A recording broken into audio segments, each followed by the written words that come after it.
Good morning students. કેમ છો दोस्तों? कैसे हो बच्चों? मजा आने वाला है। आज हम लोग इलेक्ट्रोमैग्नेटिक वेव्स के न्यूमेरिकल सॉल्व करेंगे। बहुत ही सिंपल है, 3-4 फॉर्मूला को लेके ही पूरा चैप्टर बना हुआ है और सारे न्यूमेरिकल्स इजीली हो जाएंगे। तो ये सॉल्व करने से पहले आपके माइंड में जो मैंने एक्सप्लेन किया था कैरेक्टरिस्टिक्स ऑफ इलेक्ट्रोमैग्नेटिक वेव्स, क्या किया था? कैरेक्टरिस्टिक्स ऑफ इलेक्ट्रोमैग्नेटिक वेव्स, वो बेटा पक्का होना चाहिए। अगर वो पक्का है दोस्तों तो ये न्यूमेरिकल आप इजीली सॉल्व कर सकते हैं। तो चलो स्टार्ट करते हैं बच्चों।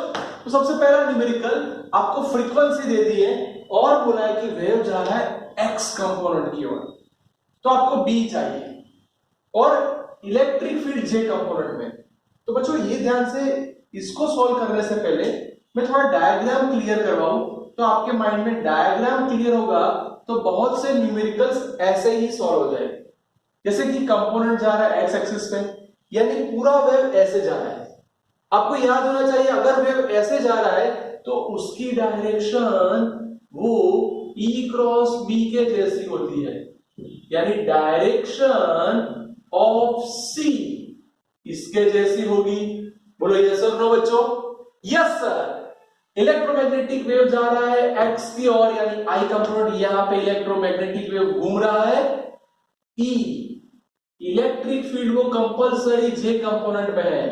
याद करो 11 स्टैंडर्ड आई जे के, तो जे क्रॉस क्या होगा? तो हमें आई मिलेगा। यस सर, के होगा।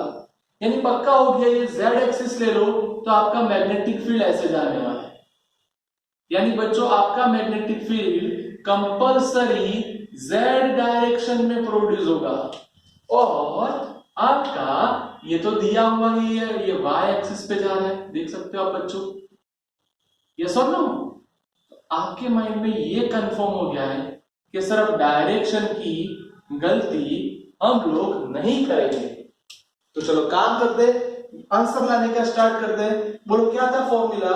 सर न्यूमेरिकल के हिसाब से C is equal to E by B, magnitude के हिसाब से। तो काम करो बच्चों, B को सब्जेक्ट बना दो, यानी B not is equal to E not by C। What is the value of E not? It's 6.3। And what is the value of C? Light की स्पीड क्या थी मेरे प्यारे बच्चों? 3 into 10⁸, यानी आपका B नॉट मिल गया 2.1 into 10⁻⁸ टेस्ला।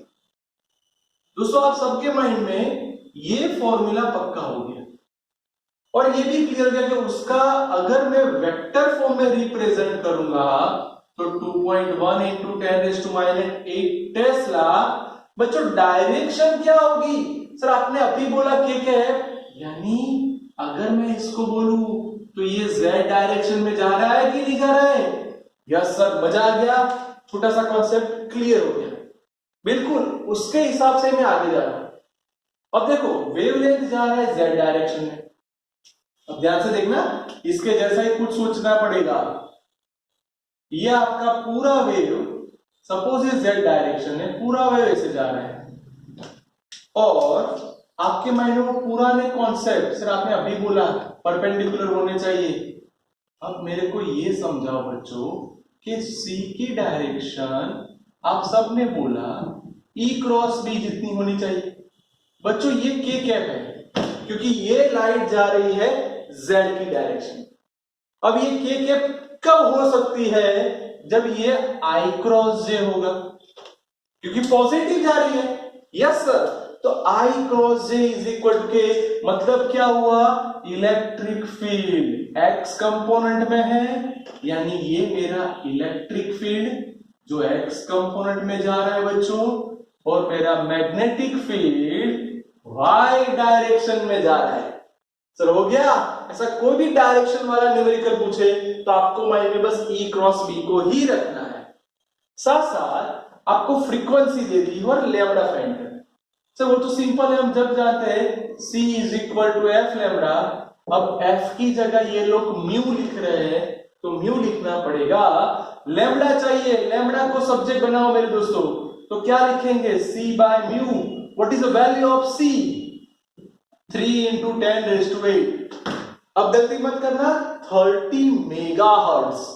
तो देखो बच्चों 30 मेगा का मतलब 10⁶, 3 3 कट, 6 जाएंगे तो 2 बचेगी, यानी ऊपर बचा 100, नीचे बचा 10, 0 0 कट, यानी बच्चों मेरा वेवलेंथ आ गया 10 मीटर। मजा आ गया सर, 2 न्यूमेरिकल इजीली सॉल्व। अब क्या करेंगे, तो इसके जैसे ही मैं और एक सिखाता हूं। देखो रेडियो वेव की ट्यून इसकी रेंज में है, तो बच्चों इसको आप फ्रीक्वेंसी 1 बोल दो, इसको आप फ्रीक्वेंसी 2 बोल दो। देखो मैं क्या कर रहा हूं, आपको इजी बने इसलिए कुछ सिखा रहा हूं, कुछ समझा रहा हूं, इंपॉर्टेंट है बच्चों। बोलो what is the formula of C? C is equal to nu lambda. Now lambda चाहिए तो सी बाय न्यू, बस ये मेरा मेन कॉन्सेप्ट हुआ। अब इसके हिसाब से वेवलेंथ अगर अलग अलग होगी तो फ्रीक्वेंसी भी अलग अलग मिलेगी, क्योंकि बहुत ध्यान से देखना बच्चों, wavelength inversely proportional to frequency. इसका मतलब अगर फ्रीक्वेंसी ज्यादा है तो वेवलेंथ कम है, अगर फ्रीक्वेंसी ज्यादा है तो वेवलेंथ कम है। उल्टा बोलो, अगर फ्रीक्वेंसी कम है तो वेवलेंथ ज्यादा है। बस कुछ ऐसे ही होने वाला है बच्चों, लगातार सॉल्व कर रहे हैं। हमारे पास फ्रीक्वेंसी अवेलेबल है 7.5 मेगा यानी 10⁶ हर्ट्ज। बोलो हमारे पास लैम्डा हो जाएगा sir, lambda is equal to C by V. C की वैल्यू 3 इंटू 10⁸, इसको मैं ऐसे लिख सकता हूं 10⁶। सर 17/10, यानी सर कुछ याद करने का ट्राई करो तो 75 नीचे लिख दो, 10 ऊपर लिख दो। ऐसा क्यों लिखा देखना, बहुत ही सिंपल होने वाला है बच्चों। अगर मैं ये सोचूं ये 75 है, यानी 75 यानी किसका मल्टीप्लीकेशन, तो सर 5 इंटू 15 होगा।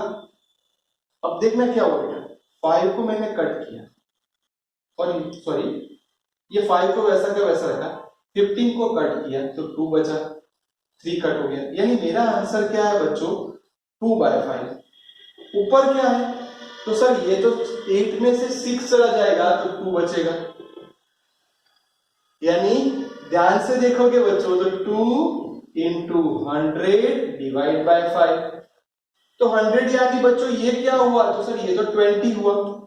तो आपका वेवलेंथ 1 मिला 40 मीटर, यानी सर मेरे पास पहली वेवलेंथ मिल गई। अब सेम स्टाइल अप्लाई करो इसके लिए। चलो रेडी बच्चों, चलो ब्लू मार्कर से ट्राई करते हैं। आपको फ्रीक्वेंसी दी हुई है 12 मेगाहर्ट्ज। चलो स्टार्ट बच्चों, यानी lambda 2 is equal to C by mu. बोलो बच्चों सी बाय म्यू, सी की वैल्यू 3 इंटू 10⁸। अब इसको मैं वैसे ही लिख रहा हूं जैसे आप समझ रहे हो, 4 इंटू 3 इंटू 10⁶। ध्यान से देखो बच्चों, मैंने 4 इंटू 3 12 का पार्ट कर दिया तो 3 3 कट हो गया, मेरे पास बचा 1/4 10⁻²। सर 1/4 का मतलब क्या होगा, 1/4 का मतलब होगा 0.25 इंटू 2, यानी मेरा वेवलेंथ हो गया 25 मीटर। तो चलो मैं ऐसा पूछ रहा हूं, समझना इन दोनों में से किसकी फ्रीक्वेंसी ज्यादा है, 7.5 या 12? तो सर 12 बड़ा है, तो फ्रीक्वेंसी ज्यादा वेवलेंथ कम। तो अगर आपको कोई पूछे कि आपको रेंज लिखनी है तो यहां से यहां लिखा जाता है, यानी 25 मीटर टू 40 मीटर। चलो बच्चों देखो इजीली वे में पहला हो गया, दूसरा हो गया, तीसरा भी न्यूमेरिकल हमने सॉल्व कर दिया। अब जा रहे हैं आईएमपी टॉपिक, बहुत ही बढ़िया न्यूमेरिकल है। मैं ऐसा बोलूं कि इसको सॉल्व करने के लिए पहले आपको ये जो इक्वेशन है वो बिल्कुल डिट्टो जैसा है वैसा ही लिखना पड़ेगा। थोड़ा कैलकुलेशन का सही से कर देना तो आप इजीली समझ पाओगे। सर ये आपने क्यों ऐसा लिख दिया? मैंने इसलिए लिखा कि मैं ओरिजिनल इक्वेशन क्या जानता हूं, मैं ओरिजिनल जानता हूं b is equal to b not sine kx plus omega t. बच्चों ऐसे एमसीक्यूज नीट जी लगातार आते रहते हैं और इजीली सॉल्व करने के लिए बस आपको कुछ नहीं करना है, सिर्फ कंपेयर ही करना है बच्चों। यानी आपका बी नॉट हो गया 2 इंटू 10⁻⁻⁷। चलो फर्स्ट रेडी, इसको कंपेयर किया यानी k is equal to 5 into 10⁻²। Sir ये भी रेडी, आप देख सकते हो मैंने x का कोएफिशिएंट सेट कर दिया। बिल्कुल वैसे मैं ओमेगा को भी सेट कर रहा हूं, तो मेरे पास omega is equal to 3/2 into 10⁻11। Step by step में सारी चीज सॉल्व करूंगा बच्चों। ध्यान रखना सर क्या था formula, c is equal to E0/B0। तो क्या बच्चों हमें E0 मिल जाएगा, यानी c इंटू B0।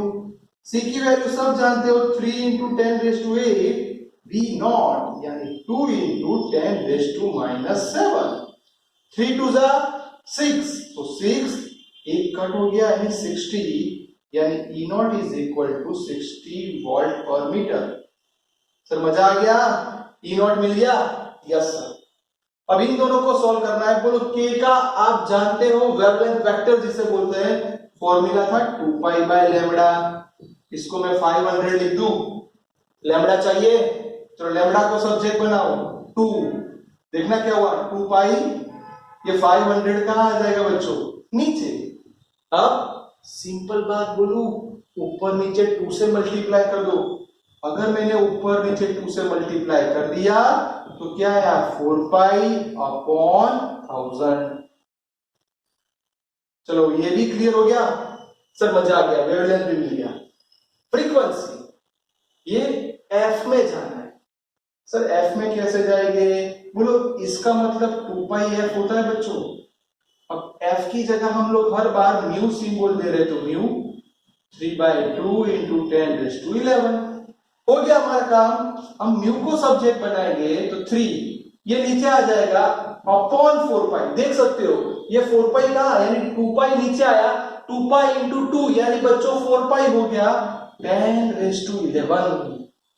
देख सकते हो इतना आपको हर्ट्ज मिल गया, यानी आपका फ्रीक्वेंसी भी रेडी हो गया। अब उसकी डायरेक्शन की बात क्या करेंगे, तो ऐसा बोला हो कि सर ये y कंपोनेंट है, सेम डायरेक्शन इसके जैसा ही सोचना पड़ेगा, थोड़ा समझना पड़ेगा। सर इसमें कभी भी ऐसा नहीं बोला, तो इसका मतलब जो आपका वेव्स है वो x डायरेक्शन में ही जा रहा है और ये टोटली इलेक्ट्रोमैग्नेटिक वेव बन रहा है। अब मैंने क्या देखा, तो देखो मैंने ये देखा कि जो हमारा y है, इसका मतलब b y कंपोनेंट में जा रहा है, यानी यहाँ पे मैं y एक्सिस बोल दूं, इसको भी बोल दूं। तो बच्चों सीधी सी बात हुई कि ये हमारा अगर z कंपोनेंट होगा तो इलेक्ट्रिक फील्ड कहां जाएगा, z कंपोनेंट में। यानी अगर मैं लिखूं तो E का मतलब मैं उसको Ez बोलूंगा, यानी इलेक्ट्रिक फील्ड z एक्सिस के पैरेलल जा रहा है। इलेक्ट्रिक फील्ड z एक्सिस के पैरेलल जा रहा है। बच्चों बहुत ही इंटरेस्टिंग न्यूमेरिकल लगातार एग्जाम में आते रहते हैं, आपको पूछेंगे तो आपके माइंड में सारे न्यूमेरिकल अच्छे से सॉल्व होने चाहिए। ओके बच्चों ध्यान से देख लो, आप सबको अच्छे से क्लियर दिखाई देना चाहिए। सबको क्लियर दिखाई दे रहा है, यस और नो मेरे प्यारे बच्चों, दिखाई दे रहा है? ओके, तो एक बार अच्छे से लिख दो और 2-3 बार इसकी प्रैक्टिस करना, क्योंकि इसके एमसीक्यूज आते ही रहते हैं। ओके बच्चों।